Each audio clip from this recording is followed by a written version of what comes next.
Seguindo então a nossa programação, a gente tem o costume de falar, né, que santo de casa não vale a oração. Mas os dois casos que a gente vai trazer agora, os dois cases que nós vamos trazer agora, eles provam exatamente o contrário. Que nós temos ótimos exemplos do que acontece aqui dentro em Jaraguá do Sul. E agora a gente vai começar o painel de transformação digital e conectividade com cases locais. E a gente vai começar, então, agora chamando os nossos painelistas. Chamamos agora com muito carinho o Rodrigo Fumo, que é o diretor superintendente da WEG Motores, por favor. Salva de palmas para o nosso querido Fumo, né? Naturalmente a gente chama de Fumo, né? Tudo bom, Fumo? Fica à vontade. Chamamos agora também aqui no palco o Steven Ramsey, que é diretor da 2 Horas Industrial. Steven, seja bem-vindo. Steven é o americano mais jaraguaense que a gente tem, tá, pessoal? E, para moderar essa conversa, nós chamamos também Daniel Godinho, diretor de Sustentabilidade e Relações Institucionais da WEG. Godinho, fica à vontade. Seja bem-vindo. Pessoal, lembrando mais uma vez, tá, gente? Aqui tem o QR Code. Mandem as suas perguntas. Vocês viram as perguntas como foram valiosas no painel anterior. Participem, interajam, vocês são fundamentais para a gente construir esse ecossistema de inovação. Bom painel, pessoal. Valeu. Vamos lá, pessoal, uma boa tarde. Tudo bem com todos? Muito bem. Todo mundo já tomou um cafezinho, né? Para dar aquela acordada. Vamos conversar aqui com 2 grandes especialistas em transformação digital.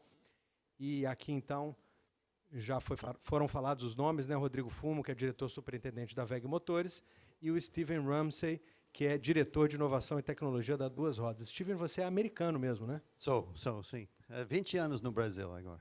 Eu ia falar do You Speak Portuguese, mas eu acho que agora você já... Fala, mas eles vão ter que julgar depois se eu falo português. Está perfeito seu português, então acho que vai ser moleza aqui para a gente. Então, pessoal, é o seguinte, a gente vai falar agora, hoje, né, de transformação digital, e eu vou começar com uma perguntinha bem geral aqui para a turma, para a gente começar a esquentar. Que é o seguinte, pessoal, ambas as empresas, a WEG e a 2 Rodas, né, atuam em setores totalmente distintos, mas têm suas estratégias, um foco muito claro em transformação digital. Eu quero que vocês contem de forma muito geral para a gente, né, como é que isso se dá na prática, né? O que tem acontecido nos últimos anos, alguns cases, alguns casos de sucesso para que possa inspirar o pessoal, e quais são assim, os grandes planos para os próximos anos. Eu vou começar com o Steven.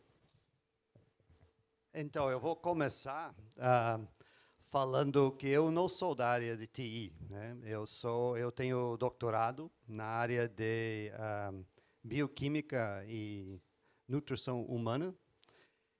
Minha carreira foi focado nos últimos quase 30 anos em pesquisa biológica, desenvolvimento de produtos, de alimentos. Então, essa entrada e envolvimento com transformação digital foi parte do trajetório de inovação e a necessidade de inovação, né? Então, eu acho que eu vou estar comentando ao longo do ano, ao longo do dia aqui, acho que vem de uma perspectiva de como que a transformação digital faz parte do dia a dia de todo mundo, né? Acho que todo mundo deve estar tendo essa experiência no seu dia a dia. E também dentro da empresa, distribuindo o foco para a inovação entre as várias necessidades, independente de que tipo que é, onde a necessidade é, né? E aí a inovação tem que ser sempre olhado do nível macro, né? Para estar entendendo onde aperta, aonde ganha e aonde realmente precisa estar distribuindo esse esforço e energia para que a máquina inteira da empresa consiga rodar com máximo eficiência, né? Então, talvez dessa uma ampla ponto, e depois não sei se eu atendi a sua pergunta, né? Mas eu acabei viajando um pouco, né? Entendeu perfeitamente. Talvez você puder falar um pouquinho mais de cases, de alguma coisa assim que no último ano nos últimos anos, né, deu aquela reviravolta, aquela coisa que a gente realmente vê resultado. Perfeito. Eu trouxe alguns slides depois que eu vou entrar em mais detalhes, mas a gente acabou aplicando, talvez eu sempre volto um pouco para macro, né? Quando a gente pensa em transformação digital, a gente olha todos os processos, né? E a gente acabou aplicando dentro da área de pesquisa e desenvolvimento, também dentro da área de planejamento e produção, também dentro da questão de optimização de matéria-prima, junto com produção, junto do despacho. Então, a gente acabou também dentro da área de comunicação interna, né? Então, um grande exemplo parece um pouco incremental, mas Microsoft 365 e a implementação de Teams foi um grande avanço, né, na comunicação interna, né? Então, acho que não precisa necessariamente limitar os exemplos aos grandes, vamos dizer, lançamento de foguete, que a gente viu um pouco antes, né? Mas eu acho que vai de incremental até um pouco mais diferenciada, que seria, por exemplo, um IA interno que a gente acabou desenvolvendo para desenvolvimento de produtos e atendimento de projetos. Então, é uma amplitude, né? Bacana, muito bem. Fumo, por favor. E eu entendo que você trouxe uma apresentação talvez um pouquinho mais ampla, não sei, fique à vontade. Eu trouxe, acho que a gente podia, se ficar legal aqui, acho que a gente podia trazer aqui que pontua algumas coisas, tem alguns exemplos práticos ali. Ótimo. E aí a gente vai falando um pouquinho, vai explicando um pouco como é que foi feito. Legal. E depois, Steven, a gente volta nos seus exemplos práticos também, já dá uma pegada bem prática no começo e depois seguimos o debate. Pode ser dessa forma? Pode. Então vamos começar com o Fumo aí. Posso pular para cá aqui, pessoal, que aí fica um pouco mais fácil aí se levantar assim. E aí, por favor, né, fique à vontade aí ao longo da apresentação, da fala aqui, porque, na verdade, não é um monólogo, né? A ideia é que a gente trocar um pouquinho de experiência, falar um pouco, se tiver sugestão ao longo do caminho aqui ou dúvida, perguntem aí, tá? Então, só para me apresentar, meu nome é Rodrigo Fumo, eu estou na VEG há 22 anos. Desses 22 anos aí, eu passei uma boa parte aqui em Jaraguá. Sou engenheiro mecânico, então, como engenheiro mecânico, fui trabalhar com motor elétrico, né? Então, não tinha nada a ver, né? Mas tudo bem. Primeira pergunta que os caras me fizeram: quem conhece motor elétrico? De carrinho de autorama, aquele, né? Meio velho, né? O pessoal mais novo não vai saber o que é isso aí, mas eu fazia em casa, rebobinava em casa um motorzinho de autorama para correr mais, né? Então, morei 1 ano nos Estados Unidos, 1 na Áustria, 5 na China. Em 2020 eu voltei para o Brasil. Então, boa parte da carreira na VEG foi na área de inovação tecnológica. Está aqui hoje o Sebastião também, o Hugo, enfim, tem uma turma grande da VEG aqui também assistindo, que são... Kátia está aqui, enfim, não vou nomear todo mundo aqui, senão daqui a pouco alguém vai ficar bravo comigo que eu esqueci o nome. Mas, enfim, toda essa turma que faz acontecer o que eu vou mostrar aqui, tá? Então, vamos lá. Vamos ver se eu apertei certo aqui. Então, deixa eu trazer só uns números aqui, ó, para entender o que é a VEG hoje, né? Em termos de parques Fabris, a VEG foi fundada em 1961 aqui em Jaraguá do Sul, com o seu Werner, o seu Ego e o seu Geraldo, são os 3 que fazem o nome, né, o nome da VEG hoje.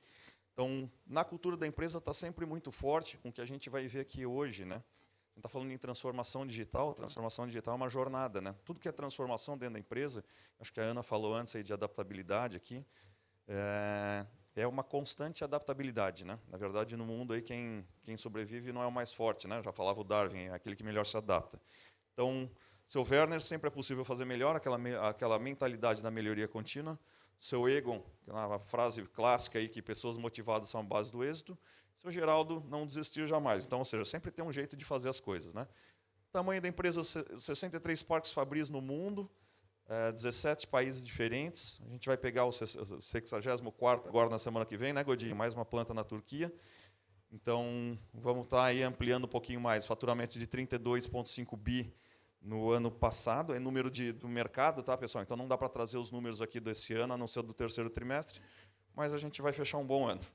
Então, a ação está cara aí, mas o pessoal está caro e ela sobe mais um pouco, né? Então, esses são os números principais, 45 mil funcionários no mundo, aí, 60 mil motores produzidos, enfim.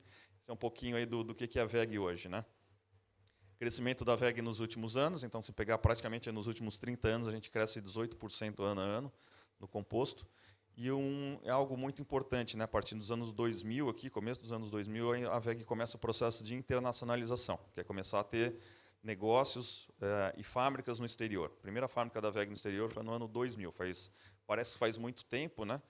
Entre saída, hoje, a gente está indo para a 47ª fábrica no exterior. Então, no ano 2000, tinha 0 de fábrica no exterior, e hoje tem 47. Tá? Então, das 63, 47 estão fora. E disso aqui, praticamente a metade da receita já é de produto que é exportado, né? Então, uma parte do mercado nacional, mais da metade aí é para o exterior. E com isso, logicamente, quase 30% já é fabricado e vendido fora do Brasil. Então, ou seja, as fábricas que a gente tem fora do Brasil já representam aí praticamente 30% do nosso faturamento. Que é um vídeo aí para a gente mostrar um pouquinho. Eu sou o amanhã. Alguns me chamam de desconhecido, incerto, imprevisível. Não sei porquê. Eu tô aqui para todos e chego pontualmente depois do hoje. Pelo menos sempre trago novidades. Eu sei. Tem gente que ainda tem medo de mim. Normal, eu estou acostumada. Eu realmente posso ser um pouco exigente. E as pessoas gostam de imaginar como eu vou ser. E isso, claro, assusta. Dá frio na barriga, pode até tirar o sono. Mas só daqueles que não estão preparados para o novo. Existe também quem anseia por mim. Quem todos os dias me busca em novas ideias, em novas oportunidades. Em um novo. Alguns desses fizeram história ontem. Outros estão fazendo história nesse exato segundo. Todos contando com o mesmo parceiro estratégico. Eu. Porque quem está pensando no amanhã está um passo à frente, abrindo caminhos, abrindo conversas, abrindo portas, se abrindo para o sucesso. Agora que você já me conhece melhor, posso fazer uma pergunta? Você está preparado para construir o amanhã, hoje? A WEG está.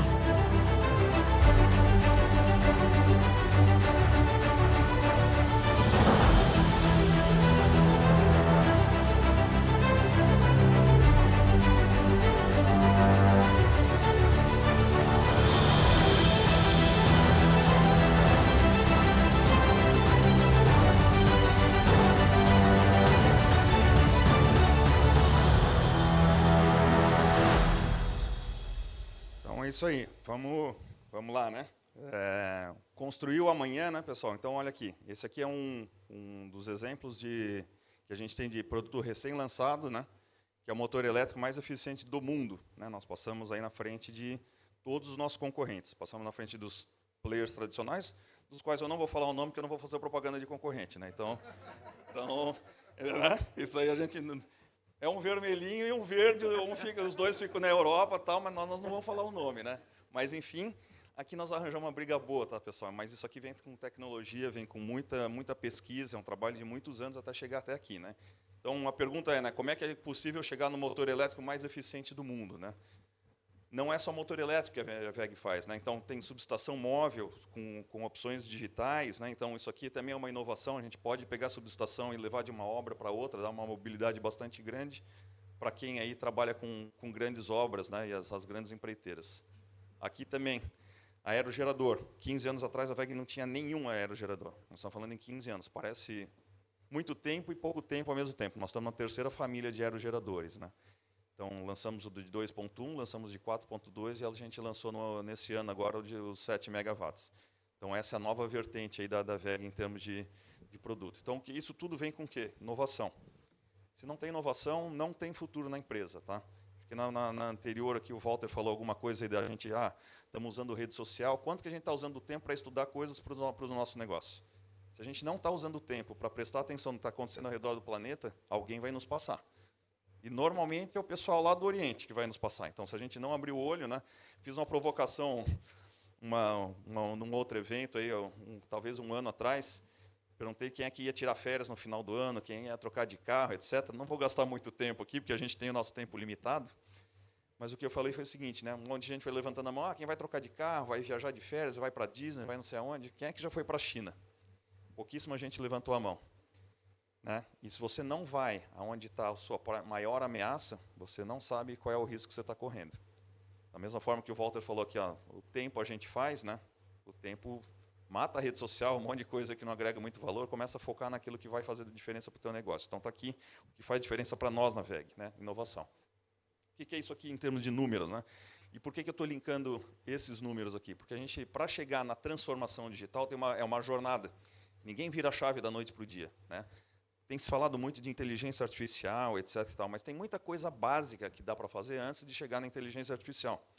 processo de digitalização de uma empresa não é aplicar inteligência artificial. É ver se você está usando o RPA para fazer processo básico, é ver se tem atividade que não agrega valor, que alguém está copiando, colando, recortando, colocando uma planilha do Excel que transforma para outra, etc. Isso é parte da jornada de digitalização da empresa. Então, não fiquem com medo quem eventualmente não está tão avançado na jornada, porque ela também não é tão complicada, né? Mas também não é tão fácil, né? Então, tem que começar com alguma coisa. Então, números aqui, 838 milhões é o que a gente colocou em termos de P&D o ano passado. Protótipos virtuais, aí, simulação a gente usa bastante. Então, é uma forma de digitalizar a empresa, é usar outras ferramentas para andar mais rápido. E laboratórios, né? Porque aí tem que fazer parte prática, né, pessoal? Não adianta só fazer simulação, tem que ter a validação também com os laboratórios. Então, esses laboratórios que a gente tem ao redor do mundo servem para testar os nossos produtos, mas também testar os nossos fornecedores, tá? Então, e as nossas simulações. Bom, o que mais tem aqui? Por que a gente participa de vários prêmios de inovação? E talvez vocês já tenham visto aí, para quem está mais próximo da VEG, quantos prêmios a gente acaba ganhando, né? Então, tem aqui, Prêmio Valor e Inovação, está no 10º ano, nos 10 anos do prêmio, a VEG ficou entre os 10 primeiros colocados. Então, todo ano a gente vai emplacando, era o desafio, esse ano um marco 10 aí, né, Sebastião? Então, conseguimos levar mais um ano, isso aqui. Na GEA, na Alemanha, um fornecedor internacional, nos deu um baita de um prêmio, aí, ficamos na frente de novo dos nossos concorrentes, o vermelhinho e o verde da Europa, que eu não vou falar o nome. Gestão da inovação, ganhamos alguns dos troféus, e o que eu queria ressaltar aqui é o mais recente, que é o primeiro premiação que a gente ganhou, foi na semana passada, aí, que a gente teve em São Paulo, eu, o Sebastião e o Formento, e mais o Gabriel, Carlos, enfim, da Digital. Primeiro prêmio relacionado a digital, né? Inovação digital. Então, nós tivemos uma premiação para excelência em vendas e uma de, como está lá em cima, inteligência industrial. Então, isso aqui para a gente é muito importante porque valida o caminho que a gente está fazendo. A VEG sempre foi uma empresa de hardware, né? Manufatura intensa, etc. E nós estamos numa jornada agora de, além do hardware, como é que pegar tudo que a gente faz aí e conectar, como é que a gente traz a digitalização para dentro da empresa, tanto para a solução interna, quanto também para a venda, né? Que agora aqui já é processo de venda, tá, pessoal? Então, esse foi um dos caminhos. O que a gente entende como importante de tendência no mundo e que nos afeta, né? Ou que é a nossa oportunidade no mercado. Então, tem aqui a eficiência energética, energias renováveis, soluções digitais e mobilidade elétrica. Então, se a gente falar hoje, aí, quando vai no mercado, fala em redução de emissão de gases, o ESG, a agenda ESG é muito forte, principalmente na Europa. O Godinho sabe bem disso, aí, que ele está totalmente imerso nisso, e ele é responsável por isso na VEG. Lá. A gente tem que se preocupar como é que a gente continua construindo o futuro, mas preservando melhor o planeta. Né? E não pode ser só no discurso, né? Tem que ser na prática. Né? O que a gente está fazendo na prática para fazer isso acontecer? Então, um outro aspecto importante, e aí eu vou voltar de novo no que o Walter falou aqui, é o seguinte: o que a gente está prestando atenção nas tecnologias que estão acontecendo ao redor do planeta? Tá? Isso aqui são tecnologias exponenciais, a fonte é do Singularity University. Então está aqui, ó, biologia digital, biotecnologia, robótica, nanotecnologia, fábrica digital, neurociência. Aí falando, o que tem a ver neurociência com a indústria? Né? Eu vi um processo de seleção de profissionais usando tecnologia de neurociência, que é um negócio fantástico. Como é que você lê muito melhor um profissional por uma atividade que ele vai executar. De maneira muito mais eficiente e rápida do que se faz hoje em dia. Então está aí, a tecnologia está aí para ajudar. Inteligência artificial, não pode faltar, e blockchain e criptomoedas. Né? Então, a gente pode até não gostar, remar contra, etc., mas em algum momento nós vamos ter que saber transacionar com isso daí, que vai chegar um momento que blockchain vai ser uma realidade aqui, se não para todos, para boa parte dos negócios, e criptomoeda também. Então, enfim. Vamos falar agora de uns cases, né? Quando a gente fala aí de digitalização ou transformação digital dentro da empresa, está aqui, né? Isso é praticamente um digital twin. Está do lado de cá a simulação por robô, então como é que a gente está pintando um dos nossos produtos lá. Mas antes de começar, inclusive, pintar o produto, a gente está testando aqui com o robô e vê posicionamento, movimentação, etc. E depois a gente vai lá e valida ele na prática. Né? Então fica calibrando esse modelo ida e volta. Né? Testa na prática, volta, recalibra o modelo digital, volta, testa na prática. Então, com isso, o processo de aprendizado fica muito mais rápido. Né? Qualidade e repetibilidade também. Né? Então, não tem feriado, não tem férias, não tem resfriado, não tem nada disso aí nesse negócio. Né? Então, lógico, aí a gente tem um outro desafio que é treinar as pessoas E aí eu acho que esse, talvez, dentre todos os negócios que eu vou falar aqui hoje, e depois a gente pode conversar com o Steven aqui também para pegar o feedback dele, são as pessoas. O que vai nos complicar daqui para frente são as pessoas. Então, ontem a gente ainda estava, né, Godinho, na formatura aqui de líderes da nossa empresa, 85 novos líderes, né, na parte de supervisão. Então, o desafio é continuar treinando, capacitando e trazendo as pessoas para dentro de casa, né, retendo, enfim, tem toda a combinação, mas tem que treinar. Se não treinar, não tem depois quem vai programar o robô, né? Porque sai a pessoa, mas alguém tem que programar o robô. Aqui é um outro exemplo, robô de transporte de materiais dentro da fábrica, da mesma maneira, tem um ambiente virtual e um ambiente real. Então, com isso também é o robô já desenvolvido pela VEG. A grande vantagem é que, talvez a Ana tenha falado antes aqui na palestra anterior, a gente testa algumas coisas, né? Começa uma escala pequena, não sabe direito como é que vai resolver, mas cria o problema, traz o problema para dentro de casa e depois vê como é que vai resolver, né? Então, o robô a gente começou a fazer e aí hoje é um produto da VEG, um produto no mercado, né? A gente testou dentro de casa. Como é que a gente causa a transformação digital? Eu falei de treinamento, né, pessoal? Isso aqui é um programa de treinamento de inteligência artificial que nós começamos em 2021. Tá?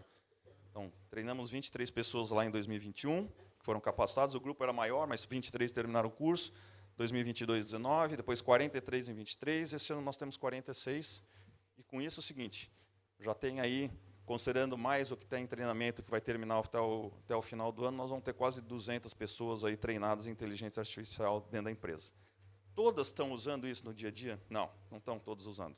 Mas se 10% estiver usando, são 20 pessoas que estão trabalhando dentro da empresa, que conhecem de produto, conhecem dos processos, e tem um treinamento extra de inteligência artificial que vão ajudar no processo de transformação digital. Então, várias frentes, né? A gente realmente acredita que a inovação é uma forma de perpetuar o negócio e de nos criar um diferencial, né, no mercado. Então, não adianta, tudo que a gente fizer tem que ser robusto, contínuo, né? A gente vê o crescimento da VEG, lá, aquele gráfico que eu coloquei, 18% ano a ano, porque são ações sempre de longo prazo, visando o crescimento contínuo e sustentável. Isso está dentro da nossa missão e é isso que a gente atua em todas as unidades ao redor do planeta. Tudo que a gente faz é sempre no pensamento aí de perpetuar o negócio, né? Então, daqui 20 anos, eu não estou mais na VEG, Godinho talvez não esteja mais também, mas tem que vir quem é a próxima geração que vem que vai continuar transformando isso em todos os níveis, né? Nós criamos para isso, em termos de inovação, 2 programas principais. Tem um programa principal que chama WMS, que é o VEG Management System. Ele nasceu como Manufacturing System e depois evoluiu para Management System, que é o sistema de gestão da empresa e excelência operacional. Então, basicamente, ele ataca no dia a dia. Ele verifica perdas, né, oportunidades aí que a gente tem aí de reduzir perdas na empresa em dinheiro, em valor monetário, e ataca em ações aí com kaizens, enfim. No ano passado foram 80 mil ideias. Cada funcionário aí tem uma meta aí de dar 2 ideias aí por ano. Então, se a gente tem 45 mil funcionários esse ano, eu acho que a gente pode passar das 90 mil ideias aí, tá? Então, com isso, alguém que está olhando ali no dia a dia ajuda, né? E por que é importante ver isso aí? Porque foi de algo parecido com isso que nasceu a VEG Digital hoje, né, que a gente tem. Foi através de uma iniciativa que nasceu no P&D da VEG Motores, junto com o controle de qualidade, de ter um sensor que se conectasse com uma linha telefônica, né, no caso lá um chip de telefone, para capturar dados do motor e acessar isso de maneira remota. Começamos isso em 2017, né? Vou falar um pouco mais adiante sobre isso. A gente falou um pouco, o Steven falou de horizontes de inovação ali na fala dele, e a gente basicamente encara como 3 horizontes dentro da VEG. O horizonte 1, que é o incremental, que é aquilo que já tem no mercado, a gente já tem dentro da empresa e fica tentando melhorar um pouquinho para ganhar um pouco mais, economizar um pouco de material ou trazer um diferencial para o mercado. O horizonte 2 é aquilo que é novo para a VEG ou novo no mercado. Então, aqui tem alguns exemplos, né? Aerogerador da linha de 7 megawatts é novo. Carregador veicular é um produto novo para a VEG, a gente não tinha isso até 3 anos atrás. E o horizonte 3, que é um disruptivo. Eu vou falar desse motor depois, e são toda a parte de softwares e sistemas digitais. Então, novo no mercado, tem coisa que é novo no mercado, é novo para a VEG, então, logicamente, a maior parte do esforço está no horizonte 1, talvez aí 80%, 75%, aqui 10% a 15%, e aqui uns 5% está no 3%. O que a gente quer, logicamente, é que cada vez mais a gente migre, né, desse de incremental, pelo menos para o horizonte 2, aí, uma parte maior para o horizonte 3, que é, de novo, visão de longo prazo. Bom, Aqui está um outro exemplo que a gente usou o outro programa é o WINS, que é o WEG Innovation System, que é uma ideia de trabalhar como startup. Tá? Então, a gente procura trabalhar de maneira rápida. Aqui no Senai, nós tivemos aí, há 2 semanas atrás o WINS Connect, que é um evento, aí, tipo um hackathon, a gente traz o pessoal junto, sai do ambiente de trabalho para pensar coisas diferentes. Então, o que a gente quer, cada vez mais dentro da empresa, e por isso que é importante a mentalidade de melhoria contínua, é que as pessoas tragam as suas ideias para resolver os problemas que nós temos. Então, esse caso era o seguinte, a gente tinha um consumo de tinta muito grande na hora de pintar os motores. E aí a gente fez um estudo todo lá de Six Sigma e chegou à conclusão que o principal fator do desperdício ou da qualidade da pintura era o operador. Então, você pode ficar lá com o operador treinando, desperdiçando tinta um monte de tempo, ou criar uma solução digital para isso. Né? Então, nós criamos primeiro uma solução simples, que era com mouse mesmo, a pessoa ia testando aqui, ia vendo na tela como é que estava o preenchimento, e depois evoluiu, 1 mês depois, com óculos desse aí de realidade aumentada, né? E, logicamente, o motor simplificado lá, mas para testar o conceito. Né? A ideia é testar o conceito. Se não fizer sentido, vai lá, descarta o negócio e parte para outra ideia. Mas é a questão do MVP, dos Minimum Viable Products. Né? Testa rápido, e se for errar, erra rápido. Não demora 1 ano testando o negócio para chegar à conclusão, não funcionou. Erra em 1 mês, aí, 1 semana, 1 mês. Né? Então, isso aqui, hoje, é parte da nossa transformação digital. Porque aquilo que vocês viram no robô, lá, que o robô está pintando sozinho, é mais ou menos isso aqui. Ó, é proveniente de um negócio desse. Né? O que mais que tem? Coisas aí que eu falei do WINS que são meio disruptivas. Né? Aqui é o motor da WEG tradicional, e isso aqui, desse tamanho aqui, é um motor também. Os dois fazem a mesma coisa. Um pesa 1.500 quilos, outro pesa 50. Lógico, os materiais que estão sendo usados lá são diferentes, são mais nobres, etc. e tal, mas fazem a mesma coisa. Tem a mesma rotação, mesma potência, eficiência, tal. Como é que chega de 1.500 quilos para 50 quilos? Tecnologia, pesquisa, inovação, testar, ter coragem de ir adiante, né? De olhar o que está acontecendo ao redor do mercado. Dos nossos concorrentes tradicionais, tem alguém fazendo? Não tem ninguém fazendo. Mas os supercarros aí, Ferrari, Porsche e a Mercedes estão usando esse tipo de motor aí nos supercarros. E a gente percebeu, opa, isso aqui pode ser uma grande oportunidade para a WEG. Não nos supercarros, né? Mas a gente pode usar numa roda de ônibus e caminhão, enfim, tem N aplicações que a gente pode usar esse produto aqui. E aquele papo da sustentabilidade, etc., está aqui. Ó. Isso aqui é o mundo real, né? Reduzir a quantidade de matéria-prima para construir a mesma solução no final. Então, tem que fazer o walk the talk, né? Não adianta só no blá, blá, blá, mas tem que ir lá executar. Como é que a gente promove a inovação dentro de casa? Então, Semana da Inovação é um deles. O próprio programa Six Sigma, que é um programa de qualidade, a gente traz, inclusive, outros parceiros. Esse ano nós trouxemos o Mercado Livre e a Bosch, né? Pô, o que o Mercado Livre vai falar para a WEG? Né?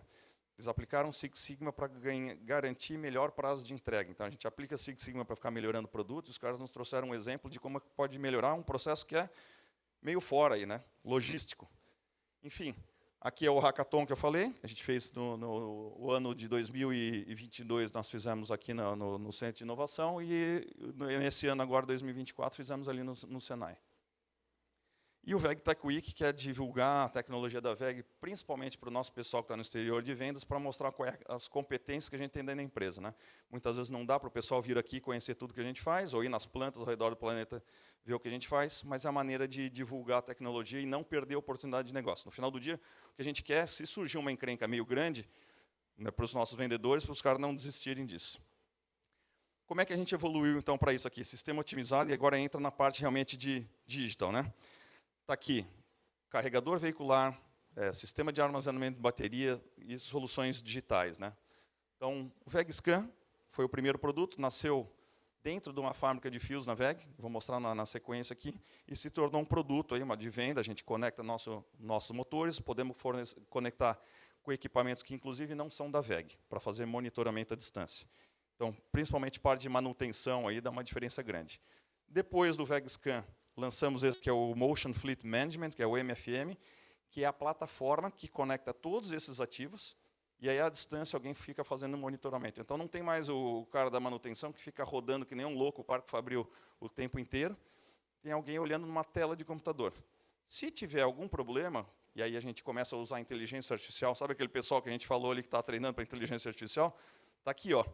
Como é que ele captura aqueles dados e diz, isso aqui é normal, não é normal, E se não é normal, qual é a potencial consequência ou a potencial causa. Então, quando alguém vai lá fazer a intervenção no equipamento, ele já sabe qual é o equipamento e o que tipo de intervenção precisa ser feito. Se não for algo grave, ele não para naquele momento, para num sábado, para num domingo, vai numa parada programada. Então, não tem perda de produção. Então, está aqui, cases, né? Esse é o jeito tradicional que a gente via no passado, vai alguém lá com o equipamento, fica lá medindo, depois vai um cara, conecta um monte de sensor, e hoje é o seguinte, né? Tem sensor ligado na internet, e alguém à distância fica acompanhando aquele equipamento. E só faz a parada, só faz a manutenção se tiver necessidade. Se não tiver necessidade, não faz. Então está aqui, ó, caso real, dentro da VEG, começamos, instalamos dentro da nossa fábrica de fios, a gente fabrica fio de cobre lá também, para os nossos próprios equipamentos. Instalamos 300 sensores aí, e começamos a brincar, né? Essa aqui era a primeira versão do sensor, 2018, aí foi lançado. Mas, logicamente, o que a gente começou como piloto era um sensor muito mais simples, né? Então, evoluiu depois para um sensor que tem muito mais capacidade de leitura, tem muito mais capacidade de acoplar os dados com inteligência artificial, só que a gente usou a nossa própria estrutura para começar a testar, validar e acelerar. O que tem aqui de ganho, né? Nós estamos falando do OE, né, que é o Overall Equipment Effectiveness, né, de quanto que a gente está usando o equipamento de maneira eficaz. Então, quanto que a gente está parando o equipamento para parada não programada, ou por quebra, ou por alguma coisa disso. Então, a gente tinha 76% dessa eficácia em 2017, nós estamos em 2021 aqui, que é o último acompanhamento que foi feito, 89%, esse ano nós estamos batendo 93%. Então, ou seja, nós estamos conseguindo produzir muito mais com os mesmos equipamentos. Então, antes a gente evitou investimento, gastou menos com manutenção e está produzindo mais. Isso é produtividade, né, pessoal? Então, esse aqui é exemplo claro aí que a gente consegue fazer mais com o que tem ou mais com menos, né? Outro exemplo, não se foque muito na figurinha, que é uma confusão aqui, esse não é o objetivo da figura, mas é principalmente o seguinte, a gente pegou a nossa equipe de manutenção e saiu fazendo instalação de sensor em praticamente todo o Parque Fabril em Jaraguá, e tem isso também em Portugal, tem isso na China, agora tem vários parques. Então a gente liga toda a equipe de manutenção, fica centralizada, e fica com uma tela de computador. Aquilo que está programado, etc., eles vão lá e fazem a manutenção, mas tem os outros que ficam só acompanhando isso aqui. Então, com isso, a gente tem uma ação muito mais rápida em caso de falha, porque quando acontece algum alerta, ele dispara por WhatsApp ou por Telegram, enfim. A gente usou o Telegram uma época em que o WhatsApp ficou bloqueado no Brasil. Então, temos esses desafios aí também. A adaptabilidade é importante para... Né, a gente nunca sabe aí qual é a cabeça da turma que está pensando, como é que pode nos bloquear, então nós temos que tem que se adaptar rápido aí, né? Então, a maneira rápida de disparar e-mail, criar ordem de manutenção. Antes, alguém tinha que ir lá, preencher uma ficha no papel, entregar o papel não sei onde, outro carimba, sabe? Parece que é um negócio de cartório, assim, né? Então, hoje em dia, está muito mais rápido todo esse processo. E aí, isso aqui virou um negócio, né? A gente viu que dava para resolver o nosso problema dentro de casa, falou, pô, se a gente resolve o nosso problema, e como é que estão os nossos clientes aí, né? Será que eles têm a mesma dificuldade? Será que vocês têm a mesma dificuldade nas empresas? Começamos a vender isso para os nossos clientes, né? Ou clientes novos, enfim. Então, aqui é um exemplo de planta de papel e celulose, a gente monitorou toda a linha de produção. Então, hoje, não tem mais alguém que fica lá o tempo inteiro fazendo intervenção no equipamento. Todo o monitoramento é à distância. Esse aqui é um outro caso, que ele mescla realidade aumentada, né? Então, isso, de novo, foi a equipe que está aqui dentro do Novale. Quem teve, talvez atravessou a rua aqui, a VEG tem um espaço do outro lado da rua aqui no Novale. Nós somos a primeira empresa a se instalar aqui, e depois, agora, a primeira do outro lado da rua, enfim. E a gente vê como esse ambiente aqui é importante para aflorar novas ideias, né? Talvez se a gente estivesse no ambiente tradicional, o pessoal talvez não trouxesse uma ideia tão diferente. Então, aqui, de novo, a gente instalou sensores nos nossos motores, e aí a gente vai com o próprio aplicativo da VEG, tira uma foto, posiciona onde estão os sensores, logicamente está exagerado ali, aquela linha vermelha, mas é para mostrar como é que está o índice de vibração. Então, aí, quem é da manutenção ou tem que fazer uma intervenção no equipamento, ele sabe exatamente onde é que ele tem que ir para diminuir aí a normalidade do equipamento. Por fim, aqui, um outro exemplo, não só em terra. Então, aqui está um caso de embarcação. Então, se serve para a indústria, serve para a embarcação. Começamos a colocar em embarcação. Imagina quão crítico é um navio falhar no meio do oceano, né? Então, nós começamos a monitorar também embarcações, ou oceano, ou rio, etc.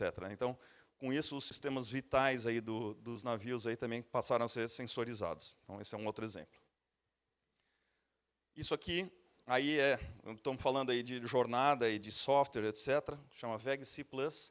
A gente é um software de eficiência energética. A gente fez o motor mais eficiente do mundo, mas como é que a gente vende o motor mais eficiente do mundo?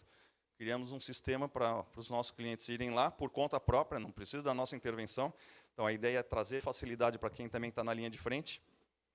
Seleciona o que tem ali dos seus equipamentos da planta e ele te diz quanto você vai economizar de energia em quilowatt, quanto que isso vai economizar em dinheiro e, logicamente, quanto de emissões de carbono isso aqui também vai evitar. Então, dá uma visão completa do impacto que isso vai trazer. Lógico, no final do dia, sustentabilidade aí tem que estar atrelada também a um ganho de competitividade do negócio. Senão é difícil de fazer girar, né? Fazer funcionar. E aqui um exemplo, né, de Walk the Talk. Está aqui as fotos. Cadê o Hugo aí? O Hugo é o grande comandante aqui da nossa equipe aqui no Vale. Então é a nossa área nova aí. Depois vocês estão convidados aí. Com certeza o Hugo pode levar para a turma conhecer. É a nossa área da VEG dentro aqui do Novale, está do outro lado da rua. Uma área completamente que a gente acabou de se mudar para lá, estava aqui antes, enfim. Então, tudo que está acontecendo de novo, da parte de desenvolvimento de sensores, etc., inteligência artificial, é esse pessoal que está nos ajudando a construir. Então, temos a PPI Multitask também, uma outra empresa da VEG aqui dentro. Então, a ideia é realmente estar ativo nessa história de transformação, de digitalização. A gente também tem que estar num ambiente que a gente fica oxigenando ideias. Então, estar num ambiente como a Novale nos ajuda bastante aí a ser provocativo. A gente é provocado, mas também a gente provoca quem está ao nosso redor aqui. Pessoal, acho que é isso.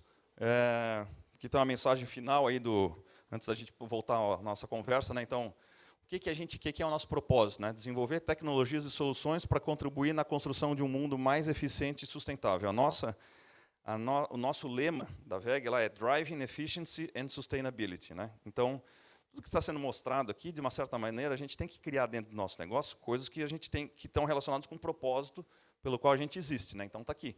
O que a gente faz no dia a dia tem que fechar com o propósito, senão não tem sequência. E eu acho que é isso, Godinho. Obrigado. Perfeito, maravilha.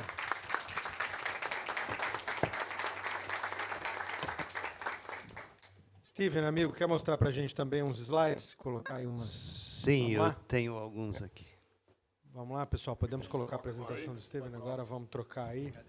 Só eu que fico aqui no mesmo lugar. Tá duro, né, falar depois de Tesla e VEG, né? Mas aí, se pega o que ele apresentou e divide por mais ou menos 17, acho que deve bater mais ou menos, né? Então, nós temos um negócio, sorte que a gente não compete com VEG também, né? Mas a gente compete com algumas empresas globais, né, na área de sabores e ingredientes para alimentos que também têm faturamento, né, de 5, 6, 10 bilhões de euros. Então, o mundo não é fácil. Também competimos com empresas menores, né, empresas que têm 1/10 do nosso faturamento, mas conseguem fazer produtos de bom preço. E realmente estamos competindo nos dois lados, né? Com empresas que são muito sofisticadas, investindo bastante em tecnologia, e aquelas que são talvez mais ágeis, mais próximo em algumas maneiras. Então, realmente apresenta desafios para nós relativamente grandes. Para quem não conhece Duas Rodas, né, nós somos uma empresa de B2B, de ingredientes para alimentos. Então, tem uma história de 100 anos aqui na região.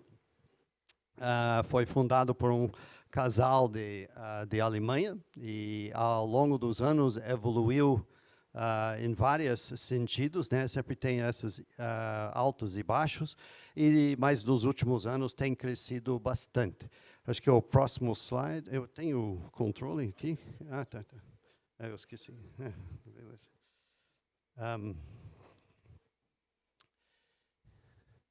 Então, aqui algumas estatísticas, né, de Duas Rodas. Então, tem mais ou menos 1.700 colaboradores. Temos 6 unidades de produção no mundo. Então, aqui em Jaraguá, mais 2 em Brasil, no Nordeste e em São Paulo. E também em México, Colômbia e Chile. O último faturamento do 2023 foi 1,6 bi. E a gente tem crescido, eu estou junto com Duas Rodas faz 9 anos, a gente tem crescido de 15% a 20% ao ano, né? Desde eu estou com a empresa, então é um crescimento bem saudável. 5% de nossa receita é investido em inovação. A gente tem centros de pesquisa em todas as unidades.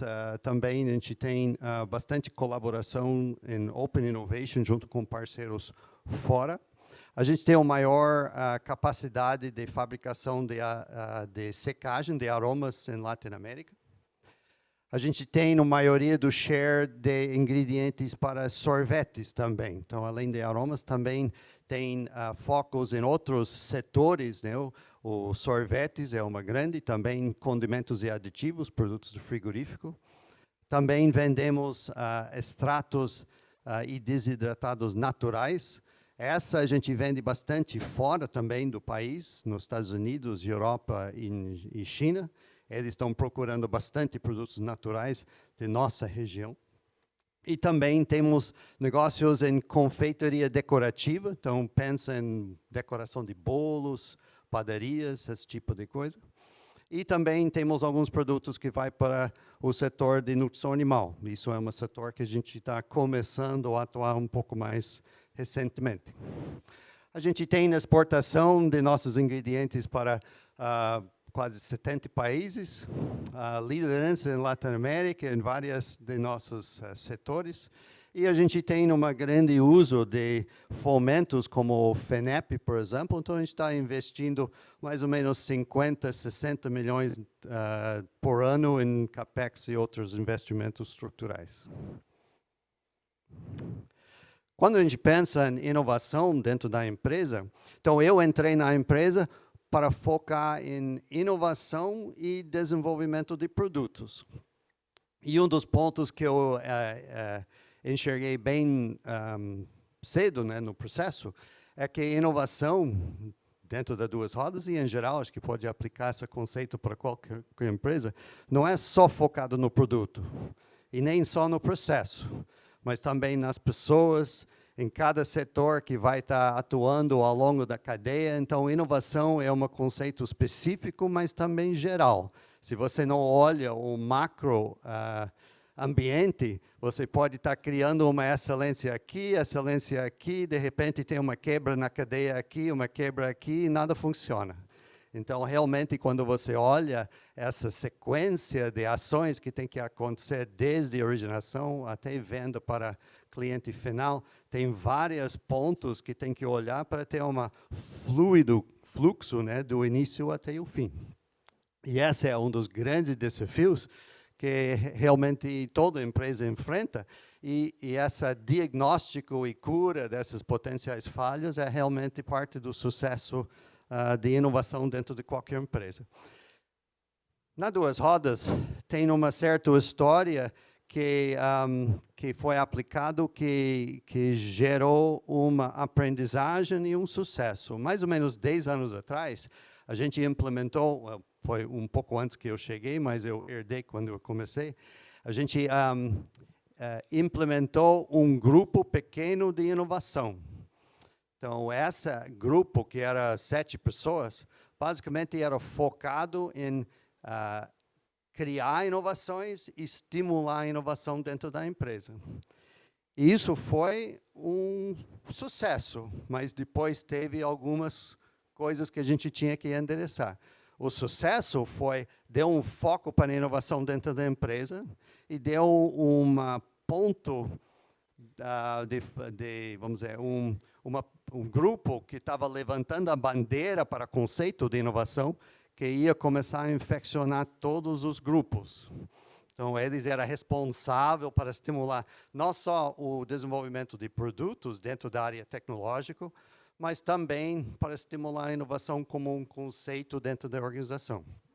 Então, os primeiros 5, 6 anos desse grupo gerou frutos dessa transformação de organização e também novos produtos que foram desenvolvidos pelo grupo.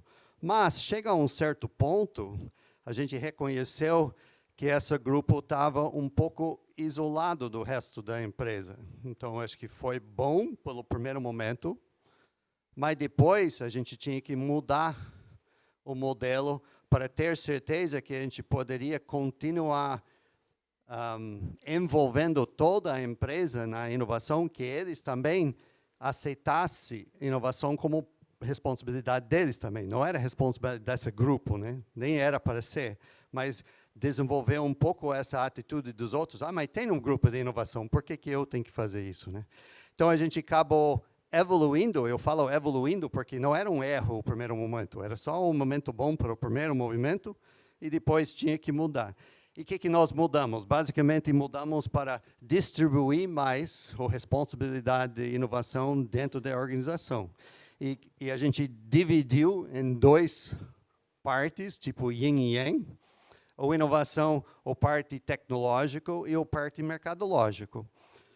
Eu sou responsável para a parte de inovação em tecnologia, então, diretor de inovação em tecnologia. A gente também tem uma diretoria de marketing.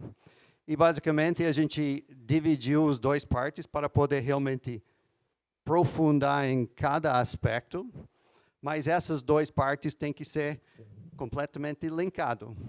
E junto também com essas 2 diretorias, tem a diretoria de operações, diretoria de RH, diretoria de marketing, já falei, também vendas, né? Vendas está junto. Então, eles também têm um papel nisso, mas os 2 principais atores agora não só são um grupo, mas agora tem 2 diretorias responsáveis para os 2 grandes aspectos de entendimento dos objetivos estratégicos de inovação e execução no desenvolvimento de produtos, processos que pode estar atendendo essas necessidades. Então, essa evolução, que aconteceu mais ou menos 3, quase 4 anos atrás, essa aqui conseguiu instigar mais inovação e leva para a responsabilidade para mais grupos dentro da organização, que realmente deu para os processos de inovação acelerar dentro da empresa. Falando um pouco mais especificamente de transformação digital, em 2017, a gente começou a organizar a tema de uma maneira mais formal. E fizemos isso com um grupo multifuncional que envolvia todos os setores, né? Então, desenvolvimento de produto, TI, marketing, processos Lean, RH, vendas. Então, um representante de todos esses grupos ficou parte de uma equipe, trabalhando por mais ou menos 4 meses, junto com um parceiro externo. A gente tem bastante colaboração com uma empresa chamada Hops, de São Paulo. E eles nos ajudaram a organizar o tema e criar uma rota, né, inicial para a transformação digital. Já reconhecemos que tinha algumas atividades já acontecendo, mas esse processo de pensar junto e criar junto, de perspectivas diferentes, foi muito, muito rico. Uma das filosofias que ficou como parte da fundação do nosso pensamento foi essa aqui, do IBM, que basicamente que tem 2 principais eixos de pensamento, né?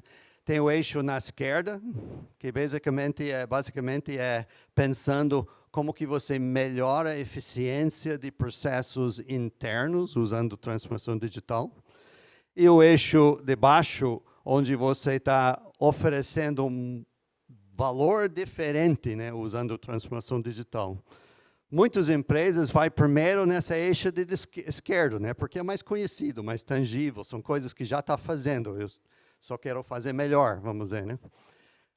Um pouco mais desafiador e raro é esse eixo de baixo, né? Onde você acha esse eixo de baixo é muitos startups que já está criando alguma coisa bem inovador, bem diferente e fazendo alguma coisa realmente oferecendo uma formato de valor novo, né? Então, a gente estava analisando e planejando nesses eixos, né? Muitas vezes, uma empresa vai começar aqui, essa mesma coisa que a gente fez, e depois começar a pensar em maneiras de ir para novas maneiras de criar valor, para realmente ter uma transição mais completa. Os 4 pilares que foi criado, né, nessa caminho de transformação digital foi esses aqui.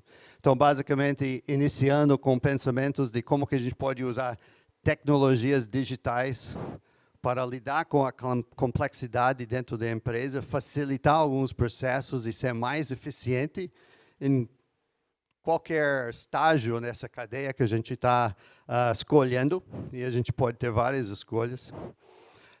Segundo é mindset. Para alguma coisa andar, tem que trabalhar a comunidade para eles aceitar essas novas tecnologias, novas maneiras de fazer coisas. Cria familiaridade para não ter resistência contra uma coisa que pode ser um pouco diferente no primeiro momento. Essa questão de educação, que é fundamental. Aí, conectando um pouco essa eixo de baixo, né? Experiências novas, então a gente queria criar experiências diferentes que realmente mudam a entrega de valor e potencialmente também criar novos modelos de negócio, né, que pode ser fontes de crescimento. Então, 4 objetivos que é um caminho que a gente pode estar andando por os próximos 20 anos, se o IA nos permite. Deixa eu só voltar rapidinho aqui. Só falando um pouco de nossos processos, né? A gente tem basicamente 2 caminhos de inovação, né?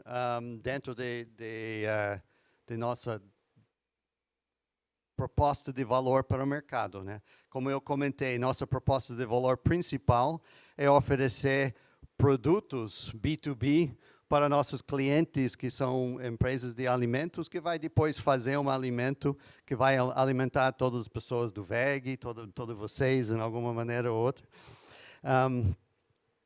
E basicamente tem 2 tipos de projetos que é o motor de nossa criação de ingredientes. Um tipo de projeto é projetos de clientes. Então, isso funciona nessa maneira. A gente tem uma rede de representantes e vendedores que vai estar permeando, né, no país e outros países e o mundo. E eles interagem com clientes e o cliente fala, eu gostaria de ter esse tipo de produto, um sabor morango, porque eu estou lançando uma nova bala em México. Então, esse sabor morango tem que ter um certo performance, característica sensorial, etc, etc. Então, esse tipo de projeto, a gente recebe mais ou menos 2.000 por mês. Então, é bastante, né? Então, é uma demanda, né, muito alta, né, que a gente tem, e de variedades que você pode imaginar, todo tipo de alimento que você pode imaginar. Então, a complexidade desse tipo de projeto, em termos de números e necessidade para velocidade, é muito alto. O outro tipo de projeto é projetos estratégicos. Essa é um pouco diferente. A gente está olhando o mercado e entendendo quais são as tendências. As pessoas querem produtos mais orgânicos. A gente quer vocês querem produtos que ajudam a baixar açúcar ou baixar gordura, ou que realmente tem um gosto um pouco mais impactante, uma variedade de sabor. Há uma especiaria de México numa snack, né? Então, esse tipo de coisa. Então, várias tendências que está acontecendo. A gente leia essas tendências, depois a gente traz para nossas equipes internas, a gente desenvolve essas opções e depois manda para nossos vendedores, aborda com os clientes do mercado. Os 2 fluxos, então esse fluxo é bem menos volumétrico, né? Menos números de projetos, né? Cada um tem seus nuances, né? O tipo de trabalho é diferente, mas eles complementam também um ao outro. Então, quando nós estamos pensando nos processos, a gente tem que levar em conta esse tipo de atividade que a gente está fazendo. Eu comentei anteriormente, eu acho que um aspecto de inovação que é importante lembrar é que inovação varia, né, de coisas muito novo e disruptiva para incremental. E não pode dizer que o novo disruptivo é mais importante que o incremental. Cada um tem seu papel, tem seu momento. Essa mapa, né, então, uma das coisas que nós fizemos durante nossa jornada de transformação digital é mapear aonde a gente está trabalhando em todos os sentidos, né? Eu comentei antes, né, a Microsoft, a gente faz Microsoft 365, eles estão inovando, né, toda semana, todo mês, lançando novidades. A gente implementou Teams, que é uma grande avanço no jeito que as pessoas interagem dentro da empresa. Agora tem o Copilot. A gente não pulou dentro da piscina de Copilot ainda, a gente está avaliando, porque tem várias opções para que estão concorrendo. Copilot está integrado, mas não é necessariamente o melhor das ferramentas no momento. Eles devem estar evoluindo também. Mas eu acho que o principal ponto aqui é que a gente está inovando em várias maneiras incrementais, usando parceiros em softwares diferentes, que acaba levando nossa eficiência interna para frente em maneiras maiores e menores, né? E também, em paralelo, a gente tem alguns movimentos um pouco mais ambiciosos, né?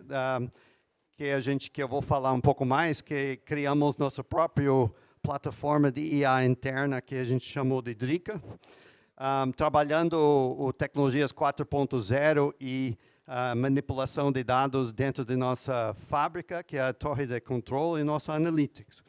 Então, basicamente, em paralelo, trabalhando essas incrementais, mas também dedicando recursos e tempo para entrar em coisas um pouco mais disruptivas. Outra coisa que eu vou falar um pouco é a Planta. Planta era um startup que nós lançamos dentro da empresa.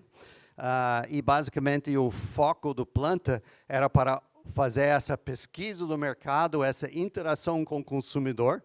Lembrando que nós somos uma empresa B2B, então vendemos para uma outra empresa, mas eles vendem para cliente final.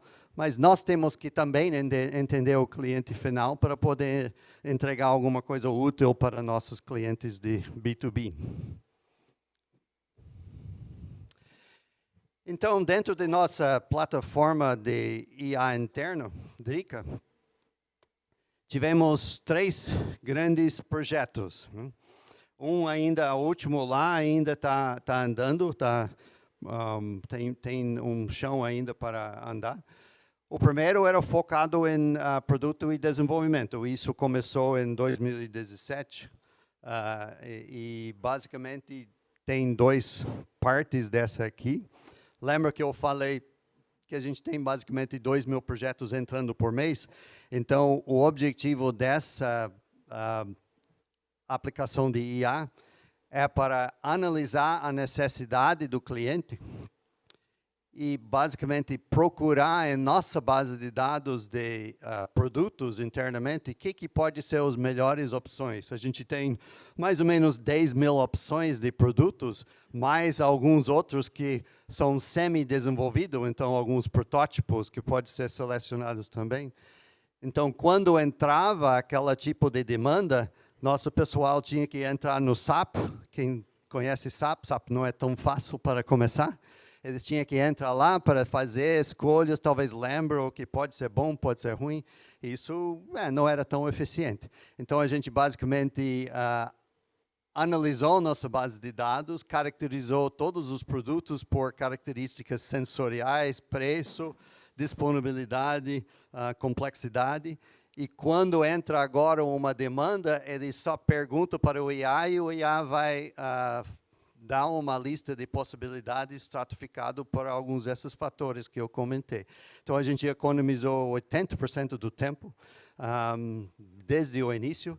E isso é um IA que a gente pode falar que quem realmente começou a adotar e usar isso no início, uma vez a gente ameaçou tirar, eles quase saiu da empresa, né?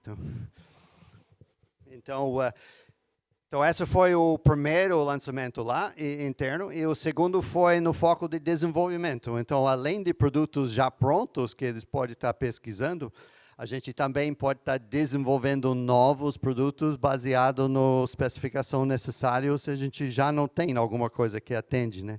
E para nossos desenvolvedores desenvolver esses produtos, aí a gente tem um IA que ajuda a sugerir combinações de ingredientes, de matérias-primas, que pode estar atendendo baseado numa histórica de produtos do passado. O segundo aplicação era focado mais no S&OP, então o Supply Planning, junto com nossa venda de produtos para sorvetes. Vocês também sabem, né? Quando chove, as pessoas comem menos sorvete, né? Também quando está frio, mas o chuva é um pouco mais importante, né? Mas se chove em São Paulo, não necessariamente chove em Santa Catarina, ou Nordeste, ou Rio Grande do Sul. Sempre chove no Rio Grande do Sul, né? Mas esse é o problema, né? Mas, isso. Mas então, o que nós fizemos? Basicamente, a gente juntou dados de vendas e fatores climáticos, junto com, na área de sorvete, onde a gente tem mais ou menos 800 SKUs diferentes de produtos, fez uma análise de dados que basicamente captou os pontos mais importantes baseado no SKU, na região, no fator de clima, e a gente criou um IA preditivo que baseado no, treinado por o clima anterior, ele vai prever, baseado na previsão de clima futuro, quais SKUs devem ser mais utilizados por região do Brasil. Então, com isso afeta a quantidade de matéria-prima que a gente compra, a velocidade e seleção de quais produtos a gente vai produzir e aonde e quanto produto a gente vai estar mandando para cada região. Então, isso a gente economiza em estoque, né, na matéria-prima comprado, a gente melhora a nossa eficiência de produção, a gente economiza no estoque de matéria-prima fabricado, a gente consegue abastecer melhor no mercado. Então, essa também foi um grande sucesso. A gente vai estar expandindo para outras áreas do negócio, esse mesmo programa com outros fatores de sucesso, provavelmente sendo incorporado, porque clima talvez não vai ser o fator de sucesso para aromas, por exemplo. O último AI é começamos relativamente recente, então não temos os resultados ainda, mas basicamente o objetivo é conectar aquele processo de projetos do mercado, né, onde a gente está recebendo muito demanda, né, e a gente também vai conectar isso com dados abertos no internet, no mundo, né. Então, a gente vai estar lendo os projetos que estão entrando, lendo também as demandas do mercado e ajudando, o IA vai nos ajudar a prever melhor que tipo de produto e projeto a gente deve estar estimulando no futuro. Então, isso vai envolver dados menos estruturados. A gente nem poderia ter começado isso 2 anos atrás, porque as ferramentas de IA e disponibilidade de dados externos não estava lá. Agora que evoluiu até um certo ponto, a gente tem confiança que essa vai ser alcançável. Os outros 2 eram apontados muito para dados internos, né? E aquelas de clima também começando a falar de dados externos, mas bem estruturados. Então, esse último vai ser um pouco mais ambicioso nesse sentido, mas vai deixar a gente ser muito mais assertivo em vários momentos. Quando o projeto entra, a gente vai ter mais assertividade de entender se isso é um projeto que vai ter sucesso ou não. A gente vai ter mais dados sobre o mercado para entender quais projetos estratégicos a gente deve dar mais foco. Então, isso é o plano indo para frente e o time já está trabalhando duro nesse projeto. Eu não sei como que estamos no tempo, né? Então, essa slide aqui refere um pouco... Oi? Tá bom, perfeito. Então, eu vou acelerar um pouco. Então, essa refere um pouco a esse processo que eu falei do projeto de sorvete, onde a gente tem essa questão de entender os pedidos que entrando, como que nós vamos produzir dentro da fábrica e como que estamos mandando para o mercado. Então, a gente usa isso como uma estrutura para todo o nosso pensamento em projetos focados em produção. E aqui é um slide só mostrando que aquele projeto de sorvete, a gente aumentou nossa assertividade de uso de SKUs para 95%. Então, a gente estava um pouco mais ampla quando a gente começou a implementar aqui, e até o final de um ano a gente conseguiu realmente aumentar a nossa assertividade. Nossa OTIF aumentou de 77% para 85%. E eu queria só falar rapidinho sobre a planta. Então, a planta é um programa que a gente usou. Então, isso atravessa aquela eixo mais de baixo, né? Onde a gente está oferecendo um valor diferente, né? Então, o que é o objetivo da planta? A planta, basicamente, faz duas coisas. Ele olha a internet e faz um scrubbing da informação da internet para entender quais são as tendências e as preferências dos consumidores, né? Olhando várias fontes de informação disponível na internet. E também tem um contato direto com essa comunidade de consumidores. Então, a gente tem mais ou menos 70 mil consumidores conectados à planta. E depende do assunto, a gente pode estar olhando na internet para a informação aberta, ou a gente pode estar perguntando especificamente para essas pessoas sobre vários assuntos, né? Alguns assuntos, por exemplo, pesquisas que foi feito recentemente, né? Sabores favoritos, produtos para celíacos, linguiça frescal. Então, pode ser bem específico ou um pouco mais geral. Então, é uma maneira de conectar diretamente para o mercado, usando dados também específicos de pessoas respondendo, ou mais geral do internet. E um outro movimento e inovação um pouco mais recente é a gente estar aplicando isso de uma maneira específica para setores como serviço. Então, a gente tem uma plataforma interno, primeiro, né, que a gente pode estar pesquisando e entendendo essa informação. E a gente criou algumas páginas bem específicas para sorvetes, que a gente chama MyTrends, para confeitaria e chocolate, e também para clientes específicos. A gente vendeu isso como serviço para alguns clientes grandes. E, basicamente, essas páginas são customizadas para aquele setor. Então, o setor de sorvete vai ter uma página onde a gente consegue entrar lá, pesquisa aspectos do consumo de sorvetes. Então, basicamente, essa plataforma não só serve para dados para nós, mas também serve como um serviço para nossos clientes, que acaba entendendo melhor o que eles precisam fazer, e esperamos que eles vão chamar a gente quando precisa de alguns ingredientes para ajudar eles a formatar aqueles produtos para o mercado. Aqui alguns visuais dessas páginas aqui. Acho que quase terminando aqui.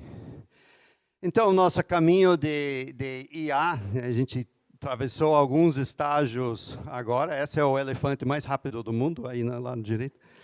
Então, e a gente tem alguns passos ainda que a gente vai estar indo no futuro, né? Um ponto importantíssimo, né, durante esse trajeto é a segurança. O mais que a gente anda com isso, a gente tem que incorporar isso cada vez mais numa maneira corporativa, mas também numa maneira individual, que as pessoas também são muito curiosas usando o IA dentro da empresa, fora da empresa. Então, isso é um outro fator que a gente tem que cuidar.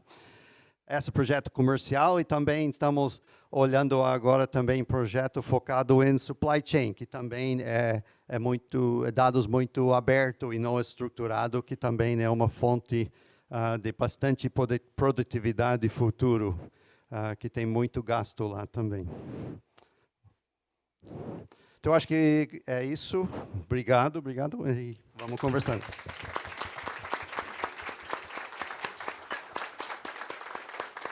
Steven, Fumo, excelentes apresentações, muito obrigado. Acho que a gente teve, né, um painel um pouco diferente aqui em relação ao primeiro. Nós fomos aqui profundamente dentro das questões abordadas, com 2 apresentações brilhantes. Obrigado mesmo. Temos aqui algumas perguntinhas, pessoal, e talvez uns 20 minutinhos no máximo aqui. 15, né? Eu já estou dando uma esticada aqui, já me olharam com a cara torta. 15, para a gente conversar um pouquinho aqui. Então, olha, primeira pergunta para o Fumo. Fumo, no seu primeiro slide ali da VEG, né? E é um slide tradicional nosso ali, né? Sempre se mostra o quanto a VEG é global, então 63 parques fabris em 17 países, mas sempre uma menção aos fundadores, né? Então, aquela raiz profunda em Jaraguá do Sul, né? Então, sempre essas coisas vêm juntas, né? Jaraguá e mundo. Como é que você enxerga isso na prática? É isso mesmo, pensar global, agir local? Essa é a estratégia da VEG? E qual é o impacto disso para a nossa comunidade aqui, dessa pegada que a VEG leva? Agora eu vou pedir só para você ser objetivo. Não, perfeito. Vamos curtinho aí. Eu acho que faz total sentido. É o seguinte, né? Se a estratégia da empresa não estiver ligada com a cultura da empresa, não para em pé, né? Então, esse eu acho que é o primeiro desafio que a gente tem. Por isso que sempre volta os fundadores, que é o seguinte, né? Tudo que a gente faz ao redor do planeta, a gente procura entender a cultura local e adaptar com a cultura da empresa. Não dá para ir lá, por exemplo, para a China e tentar colonizar o pessoal para pensar que nem um brasileiro. Não vai funcionar. A gente tentou isso no começo, não funcionou. Então, o bom de rodar o mundo é que depois de um tempo você aprende como é que lida com culturas diferentes e processos diferentes, mas sem perder, de novo, quais são os princípios e valores da empresa. Acho que esse é o grande desafio, Godinho. Pensa global, na expansão, e se adapta para atuar local. Essa é a chave do sucesso aí. Perfeito. Eu posso só comentar Claro, aí, porque Steven, eu acho por que favor. Duas Rodas têm vários aspectos em comum nessa cultura raizada, né, nessa região por muitos anos. Até quando eu entrei, meio americano, né, vindo de fora, falo mal português, né, mas tentando fazer algumas mudanças na cultura de inovação. Teve desafios, né, porque teve um certo estilo, uma certa maneira de fazer coisas, talvez um pouco mais conservador, especialmente com dinheiro, né, acho que é a cultura bem parecida, né. Bem parecido. Então, como que faz avanço com isso não foi fácil, né, porque é bem diferente do que eu estou acostumado, mas você vai para os Estados Unidos, estão colocando 1 milhão aqui, 1 milhão lá, 2 milhões lá. Então, tem que realmente ir passo a passo e tem que sempre estar medindo o tamanho da mordida próximo, né? Essa é a filosofia. Não pode estar criando uma coisa tão grande que ninguém vai morder, porque aí você fica parado, né? Não sei se é a mesma coisa lá, mas... Então, essa talvez é parte dessa empatia interna que tem que estar lendo o outro, incluindo o outro. E o outro aspecto que eu sempre lembro é inovação tinha que ser altruística, né, para realmente mudar a cultura. Então, não é uma pessoa inovando, né? A pessoa que está liderando a inovação tem que ajudar os outros a ganhar com inovação, senão não roda, né? Porque não vai dar crédito para eu inovando, né? Eu tenho que ajudar ele a ter sucesso, os outros também, e eventualmente ele contamina positivamente, né? Perfeito, Steven. Steven, eu prestei muita atenção na sua mandala, e eu vi ali com destaque Open Innovation, né? E eu queria que você falasse um pouquinho disso, a importância da inovação aberta para vocês, como é que vocês fazem na prática, como vocês lidam com os diferentes ecossistemas, universidades, e se o Fumo puder comentar um pouquinho na sequência, eu agradeço também. Perfeito. Então, eu acho que cada vez mais não consegue executar internamente o que você quer fazer. Então, eu acho que Open Innovation é fundamental porque precisa os recursos ou as ideias que vêm de fora. Envolve vários agentes, né? Pode ser universidade, fornecedor, centro de pesquisa, os próprios colaboradores ou consumidores. Então, a ideia é criar conexões. Acho que Planta é um bom exemplo de uma conexão para consumidor. Então, muito disso é plantando semente. Uma coisa que a gente usou um pouco mais recente nos últimos anos é centros de pesquisa em Índia. A gente sofre um pouco com a questão de dinheiro, fazendo colaboração nos Estados Unidos ou Europa, porque eles cobram dólar, né, ou euro, né, tem que multiplicar tudo por 5 ou 6, né, então isso é caro. Índia é um pouco melhor, né, eles têm uma nível de dinheiro um pouco mais próximo a nosso, né. Então, parte achando parceiros que podem contribuir com aquele desafio que temos internamente e pode ter em vários lugares diferentes, e depois achando uma maneira de fazer isso sustentável, né? Que realmente cabe dentro da habilidade de pagar, habilidade de comunicar, o ritmo, e nós temos distribuído isso em várias maneiras para sementear e avançar objetivos específicos, né? Perfeito. A gente enxerga o Open Innovation como uma maneira de acelerar os processos, né? Então, através de parceria com universidades, com centros tecnológicos, com um cluster de startups, aí, é a forma que a gente conseguiria resolver dentro de casa e consegue resolver dentro de casa, mas a questão é quanto tempo vai levar para resolver esse assunto dentro de casa. Então, quando a gente procura aí um processo de Open Innovation, ainda que a gente tenha uma cultura bastante forte de tentar fazer dentro de casa, é realmente quebrar um pouco das barreiras e ver o seguinte: pessoal, nós conseguimos fazer dentro de casa, mas tem que, sem desmerecer ninguém, mas vamos pedir ajuda aí para a gente poder ir mais rápido. Eu gostei da figura do elefante aqui, porque é isso, né? Quanto maior a empresa vai ficando, mais difícil é de dar esse dinamismo, né? Então, apesar de hoje a VEG ser uma empresa com 45 mil funcionários, a gente criou aquela história do WINS, lá, que é o WEG Innovation System, que é para voltar na simplicidade do processo de inovação, né? Seja a inovação através das pessoas dentro de casa, seja a flexibilidade que a gente dá de testar coisas novas com startups, enfim, ou outros centros. Então, acho que essa é a grande pegada agora, né? Como é que a gente usa aí o mundo como um todo para nos acelerar nos processos. Eu vou dar um exemplo claro, Godinho. Aí é com empresa, né? Nós desenvolvemos com a CBMM um material específico para motor elétrico. Talvez por conta própria, aí a gente nunca ia chegar lá, nem eles, né? Mas quando a gente uniu os esforços, a gente conseguiu fazer um motor aí bem disruptivo, com material novo, super tecnológico, aí, e num espaço de tempo bastante curto. Então, aí eu acho que foi através da cooperação mútua que a gente conseguiu chegar lá, senão não ia dar. E posso adicionar mais um ponto, né, em relação ao Open Innovation. Idealmente, Open Innovation, você pode ter alguém organizando, mas ele deve poder conectar várias pessoas e áreas dentro da empresa, né? Aí você multiplica o benefício. Mas a gente descobriu bem rápido, né, que inglês, por exemplo, é uma limitação. Porque muitas vezes Open Innovation, especialmente quando está falando com alguém fora do Brasil, é 100% inglês, né? Então, nem todo o nosso pessoal tem essa facilidade. Então, ficou claro que a própria limitação da habilidade de nossa aproveitar de Open Innovation dependia das pessoas ter mais zona de conforto e praticando inglês. Então, isso estimulou a gente dar mais esforço, mais treinamento e também, quando estamos contratando pessoas, ter certeza que esse talento, né, faz parte do portfólio de qualquer pessoa que a gente está trazendo a bordo, né? Perfeito. Bom, eu tenho aqui, temos poucos minutos, mas eu tenho uma pergunta do público e tenho uma pergunta que eu gostaria de fazer. Então, eu vou fazer as duas, porque aí eu não estouro o tempo, estouram vocês e a malandragem do apresentador, e aí depois reclamam com eles, entendeu? Então, vamos bem lá. ética, né? Porque ele até falou qual que é a pergunta dele. Não é isso? Né? Então, vamos lá. Primeira pergunta do pessoal aqui, ó.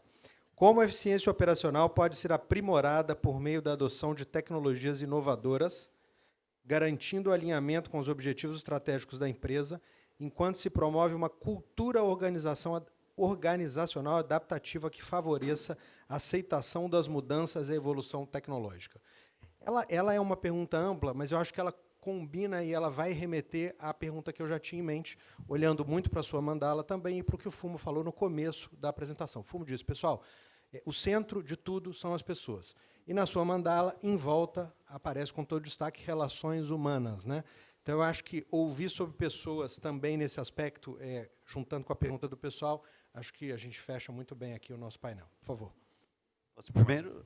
É com vocês. Agora são vocês que vão estourar, meu. Tá, então tá. Então, deixa eu falar um pouquinho eficiência operacional e pessoas, né? Se a gente quer causar uma transformação, né, pessoal, tem que envolver as pessoas. A gente pode fazer uma decisão top-down, as pessoas vão respeitar, eventualmente pelo nível hierárquico, mas elas vão ficar extremamente incomodadas. E no primeiro problema que der, elas vão dizer, a ideia foi dele. Então, e aí quando você traz junto e constrói em conjunto a solução de uma eficiência operacional, e principalmente, comentou antes, Steven, qual é a vantagem que eu estou trazendo para aquele ambiente, ou para o meu cliente. Né? Se eu estou falando do cliente, pode ser o cliente interno, tá? Não precisa ser o cliente externo. Quando a gente está falando em eficiência operacional e transformação digital e benefícios estratégicos dentro da empresa, é o seguinte, nós colocamos lá dentro da VEG, por exemplo, numa série de equipamentos, uns monitores lá que ficam medindo o nível de eficiência operacional de cada um dos equipamentos. Quem é o responsável por apontar as informações? É o próprio operador. No começo ele se sentiu incomodado, né? Falou, puta, mas estão querendo me monitorar se eu estou na máquina, não estou na máquina, etc. Mas aí tem a etapa que é o seguinte, né? Para a gente conseguir fazer essa transformação, essa implementação, explicar qual é o propósito daquilo lá. O propósito de ter os equipamentos monitorando cada uma das máquinas lá era o seguinte, como é que a gente consegue produzir mais com os mesmos equipamentos que tem, para ou investir menos ou ter maior produtividade. Se tem maior produtividade, a empresa gera mais lucro. No caso da VEG, 12,5% da participação de resultados volta no benefício aí de distribuição de lucros dos colaboradores. Aí, o cara que está lá apertando o botão no dia a dia, ele vai dizer, opa, entendi qual é o propósito do negócio. Isso de todos os níveis, né? Do nível mais básico aí da operação ao nível mais elevado. Então, comece simples, né, com a história da eficiência operacional, traga as pessoas juntos, vai mostrando qual é o benefício, que aí o negócio gira e acontece. Se for top-down, não vai. Né? Então, e logicamente a eficiência operacional e tudo que está se buscando, que é o seguinte, para onde é que a empresa ou o negócio quer ir? Aquilo que está sendo buscado de eficiência operacional tem que conversar com essa estratégia. Né? Então, em linhas gerais é isso aí, Godinho. Perfeito, acho que não vou repetir, mas eu acho que toda mudança tem resistência, né? As pessoas têm medo, eles não sabem o que vai acontecer, então desconhecido. Então, para mim, as duas palavras-chave é a empatia, para realmente entender o que o outro está pensando, né? Porque às vezes não sabe exatamente por que ele está resistindo, ou porque ele tem medo, ou porque ele não vai ganhar alguma coisa no jogo, ou porque ele tem um outro pensamento. Então, lendo essa informação é muito importante. E o outro aspecto é altruísmo, né? Que realmente está inovando para os outros ganhar, né? A empresa como um todo, né, ganhar, mas os indivíduos também têm que ganhar alguma coisa, senão não passa aquela barreira inicial. Então, tem que ter aquela habilidade de fazer essa leitura. Eu contei do início do nosso trajeto de transformação digital, a gente estava muito cuidadoso de envolver todas as áreas, né, para ter diversidade de pensamento, mas também para eles participar na criação. Então, aquele caminho de 4 pilares era desenvolvido pelo grupo. Talvez não era tão diferente de que a gente poderia ter feito, né, 2 ou 3 pessoas juntos, né, mas era muito mais poderoso gastando essa energia e tempo e colaboração para sair o que realmente era um produto mais enriquecido e mais compartilhado. Muito bem. Então, vejam bem, 16h59, pontualmente, nós estamos encerrando o nosso painel. Pessoal, acho que foi super legal, né? De novo, mergulhamos profundamente em 2 apresentações super completas e ainda tivemos tempo de bater um papo. Eu aprendi muito aqui. Espero que tenha sido legal para todo mundo. Obrigado pela atenção. E uma salva de palmas para os nossos apresentadores.